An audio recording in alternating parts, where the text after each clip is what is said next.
नमस्कार, जय श्रीराम। मी सौ रूपाराणी संग्रामसिंह निकम, कोल्हापूर शहराची प्रथम नागरिक महापौर।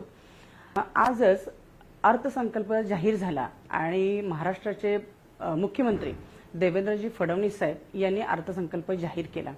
खूप आनंदाची गोष्ट ही आहे की एक महिला म्हणून या अर्थसंकल्पामध्ये खूप चांगला अर्थसंकल्प ज्याच्यामध्ये महिलांसाठीची खूप चांगली तरतूद केली गेली।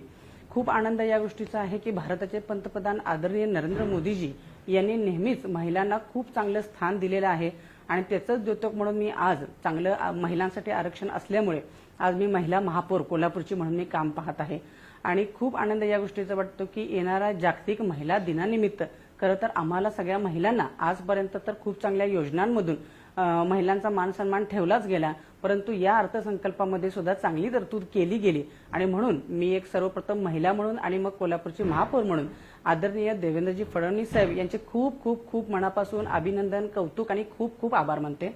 जय शिवराय। पूर्वी ब्लड प्रेशर, मधुमेह, बायपास झालेले अथवा सांगितलेले तसेच दम लागणे, छातीत दुखणे, पायावर सूज अशी लक्षणे असणाऱ्या रुग्णांवर खात्रीशीर उपचार करणारे, सोबतच मेडिकल इन्शुरन्सचा लाभ देणारे NABH नामांकन प्राप्त कोल्हापुरातील पहिले आयुर्वेदिक हॉस्पिटल डॉक्टर विजय बांगर यांचे माधवबाग, ताराबाई पार्क, कोल्हापूर। संपर्क 80 55 84 67 77।